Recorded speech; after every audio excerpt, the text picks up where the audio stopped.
Hello, Empower Nation. Welcome to Empower Her Money podcast. I am your host, Angela Duncan, speaker, best-selling author, serial entrepreneur.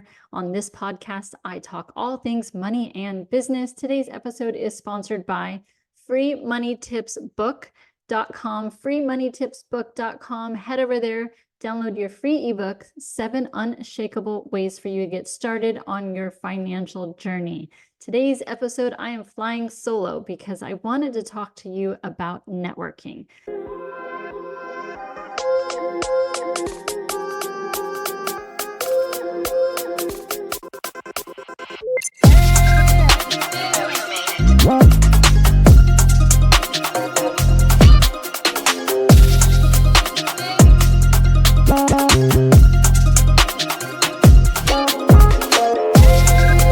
I was at an event recently here in Miami. Grant Cardone had his real estate summit. I am part of a real estate club with Grant. I do real estate investing with Grant, and he's been an incredible mentor. Both him and Elena Cardone have taught me a lot about business, life, and investing. And so I always like to post photos and give back information on my social media channels when it comes to what I do in networking. And I get a lot of people who come up to me and they talk about podcasting and they talk about networking. So today I wanted to take some time and really dive into networking and how you can use networking to really grow your business. So I like to go to events. I'm in Miami. There are events every single day, sometimes multiples. Choosing between events can sometimes be hard.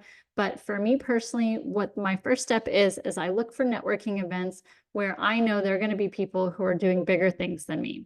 I don't want to be the smartest person in the room. I don't want to say that I like to be the dumbest person in the room, but that's kind of the concept. I'm going to events where I know people doing bigger, better things in their life and in their business are going to be, so that I can learn from that and I can give back to my audience. Because when I create a better version of myself, then it really does contribute and give back to my audience. And that's the purpose for me to go to networking events.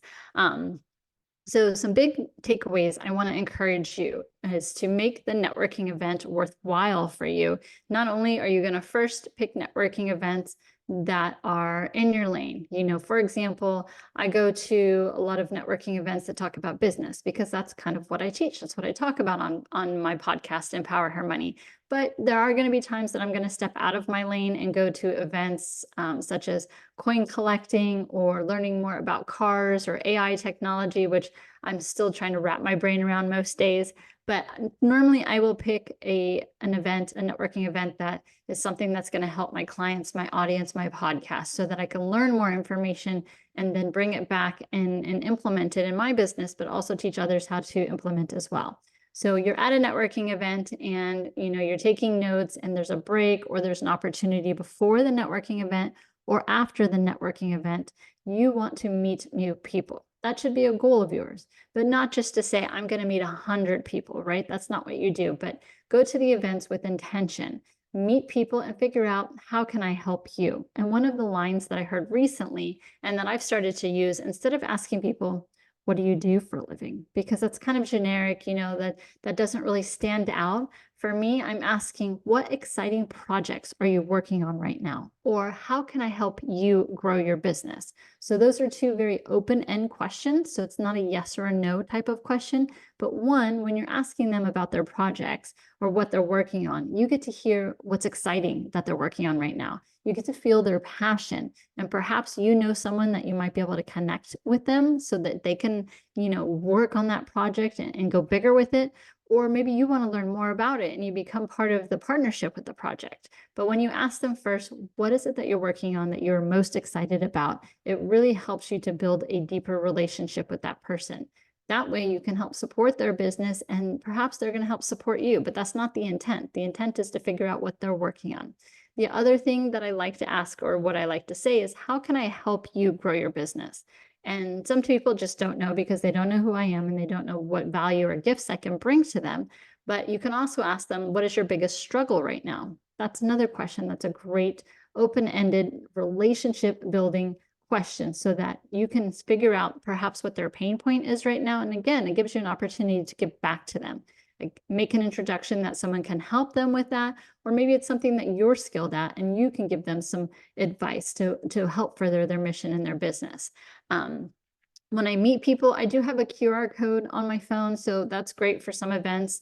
And I do, help them scan it, make sure it gets into their phone.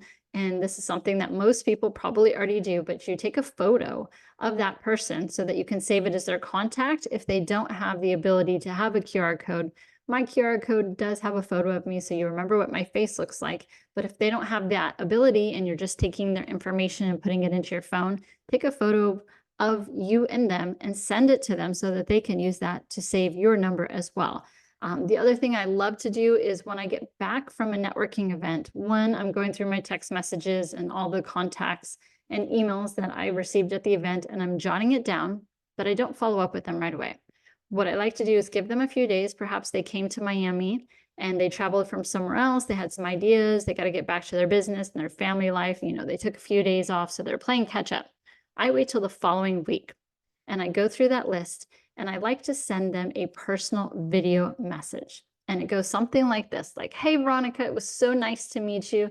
I'm excited that you're working on this new project to further your business.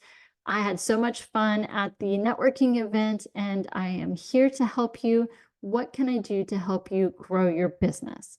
And you send that video. So it's personalized.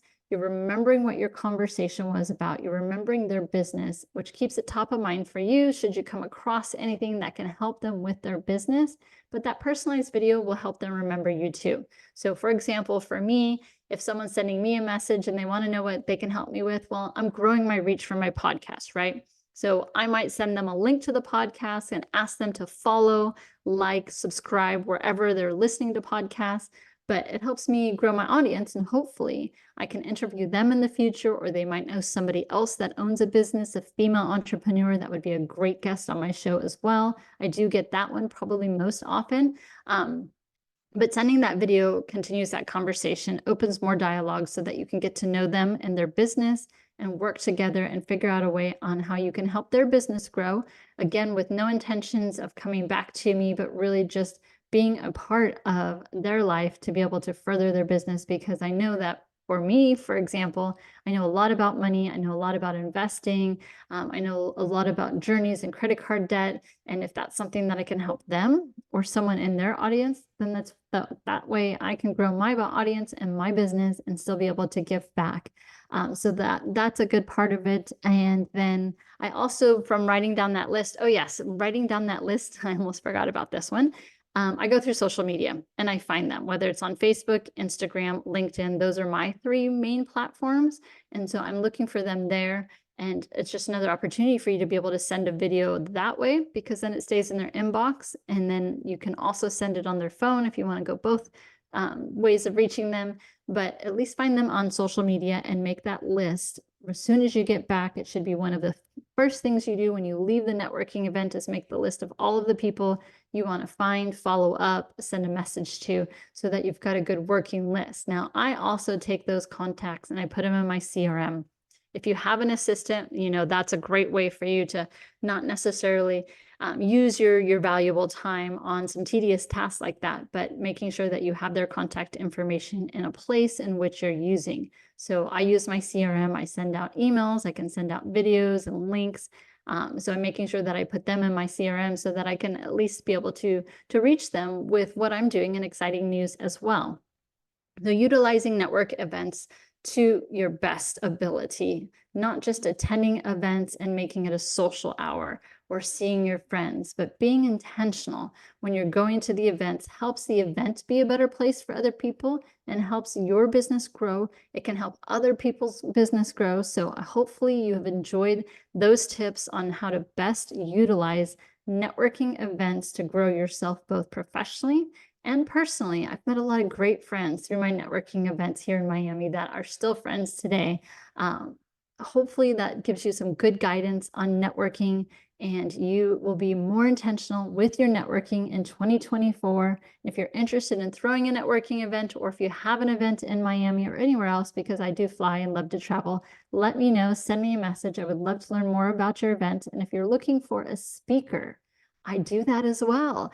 Talk to me more and let me know how I can help deliver an incredible message to your audience, add value to your event, and help you on your entrepreneurial journey. Thank you so much for tuning into Empower Her Money podcast. Hope you enjoyed this episode. Don't forget to subscribe, share this podcast, and leave a review wherever you are tuning in.